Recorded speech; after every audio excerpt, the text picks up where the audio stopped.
Looks like we're working here.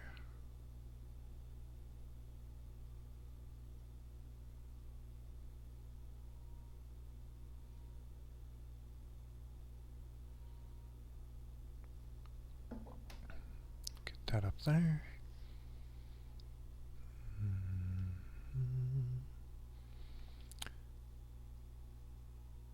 Do a little bit with the settings.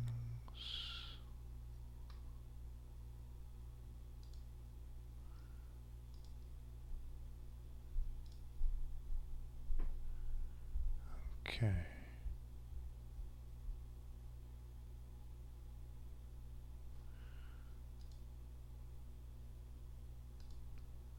Big 4. Okay.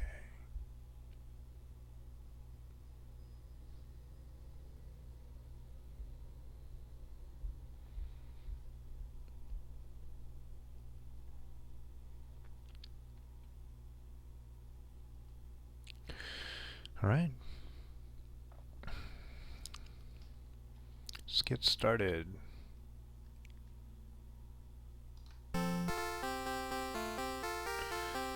All right. Hello, everyone, and welcome to my first long stream. I did a little bit of practicing yesterday on a different account name, but the account name was terrible. So I went ahead and stopped that one, and now I'm starting a new one, Bad Translation. Much easier to remember. So anyway, I've been watching Twitch just not very long now. Since I got back to America, maybe here and there a little bit, and then since the Awesome Games Done Quickly this year, I really started to watch, and I had some coworkers doing some streams, and I thought, oh wow, that looks pretty cool. So I thought I would also give it a chance. So today, I thought I would start with Dragon Quest, and not the American Dragon Warrior, but the original Japanese Dragon Quest.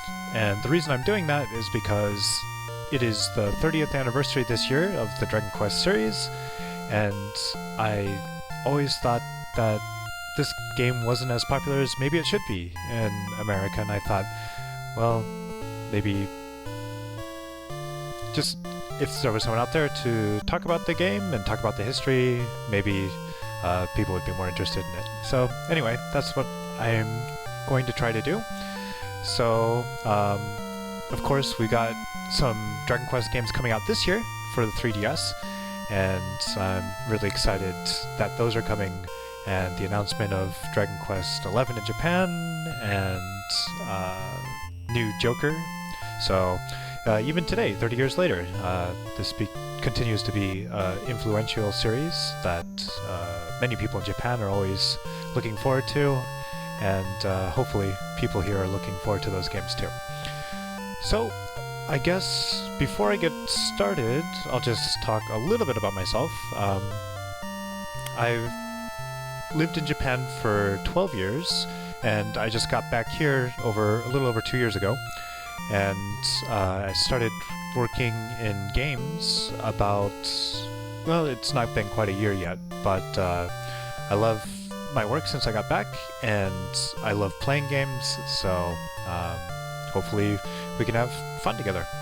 So I think because this is such an old JRPG, there's going to be a lot of grinding, and I feel like I'll have the opportunity to talk about the history and the people behind this game as I'm actually playing it. So let's go ahead and jump right in. So, start and continue. This is easy, right? That's still in English. Alright, so here we have our character name entry. As you can see, there's 4 characters that we can use. So, since I'm Bad Translation now, I think I will put Bad as my character name. So, first we'll find Ha. And then we use the 1010 here to make it a ba sound. And this character doesn't really have a sound to it, but oh, you know what? I can't even write the name I want. Well, that's unfortunate. Well, I'm gonna do something that's not quite correct, but we're just gonna call him Battle. Since for some reason the 1010s in this game take up a full character space. So here's Toe, Do, there we go. Alright, so if you played this game back in, I think 1989 is when it was released in America as Dragon Warrior, you'll notice already that there's a lot different on the screen than what maybe you are used to. First of all, the character sprites look quite a bit different. So we have the guys doing this crazy dance here. They had a big graphical upgrade, actually, when it came to this stage, because it was released 3 years after it was released in Japan. So, anyway, graphics are not quite as good as the American release, but this is the very first game in the series, and the very first console game, or console JRPG game, sorry. Let's go ahead and start talking to the king here. Oh, bad. Descendant of the hero Lodo, or in English he was called Erdrick. I've been waiting for you.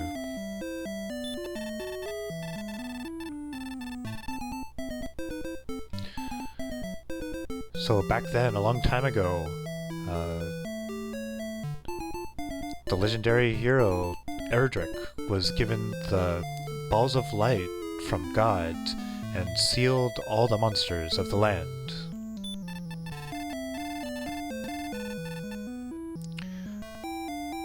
However,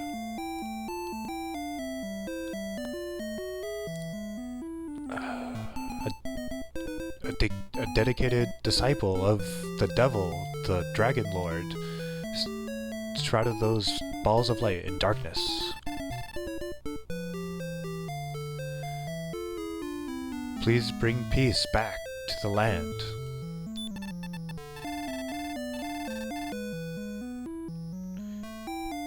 Bad.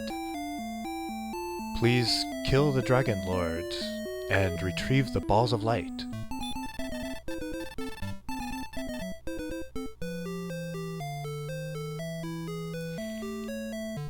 I have some things to give to you,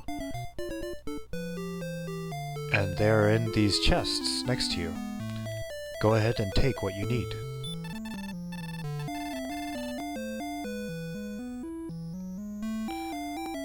Also, the soldiers in this room have information that can help you.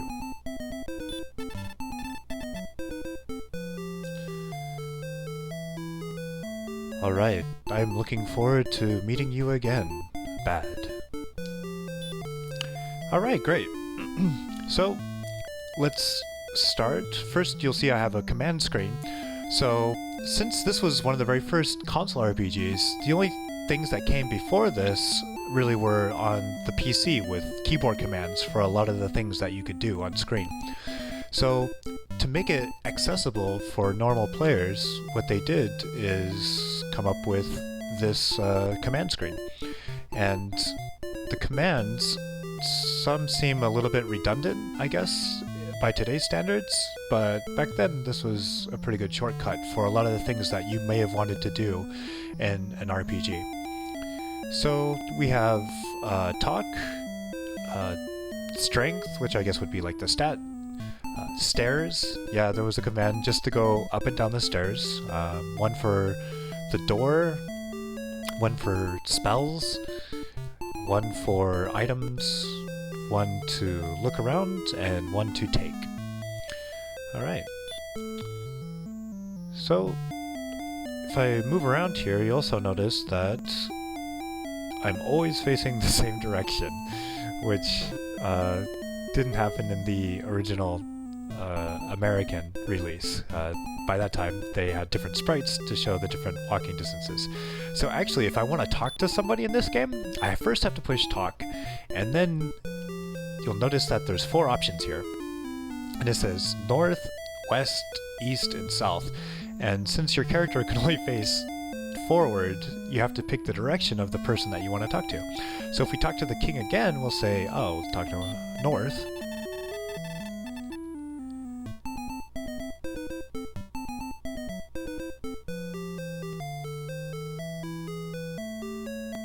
And he said, well, if you'd like to know... Oh, okay, if you do something on your journey, come back to me and tell me about it. I'm waiting for you. Alright, also you'll notice that, well, I guess even if I point, you can't really see what I'm pointing out. There's my name on the top, and then there's some numbers, 1, 14, 0, 0, 0. So we got level, we got HP, we got MP, we got gold, and we got experience. As kind of like the truncated version of the stat menu, so you can kind of see what's going on. Alright. So, let's go ahead and see what these treasure chests contain.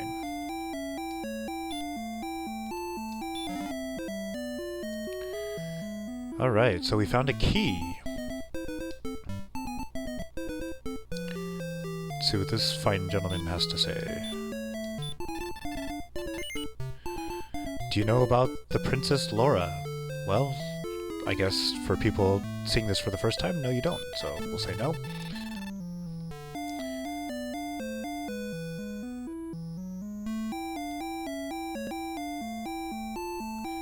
So he says that the princess was taken by monsters, and it's been about a half a year since that happened.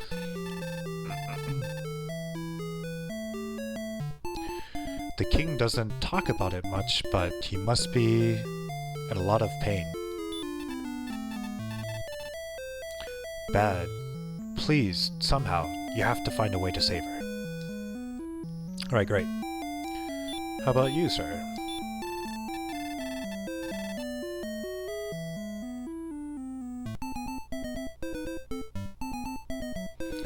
He says if you look in the treasure chests, one of them should contain a key, which is the one that we got.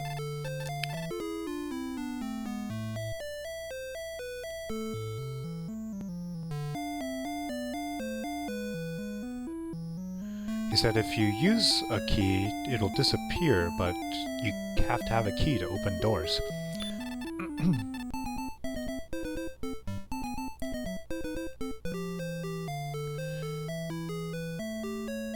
Once you open this door, your journey will really begin. Okay, cool.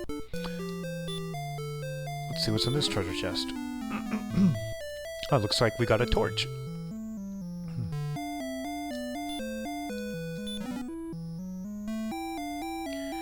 And 120 gold. Alright.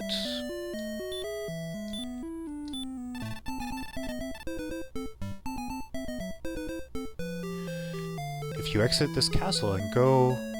Oh, next to this castle is a town.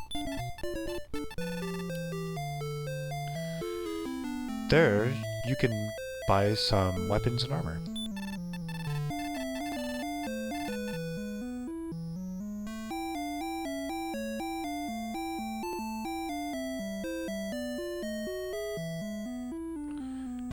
So, after fighting, if you incur some injuries, you can go back to the town and rest at the inn. Alright, so let's go ahead and get out of here.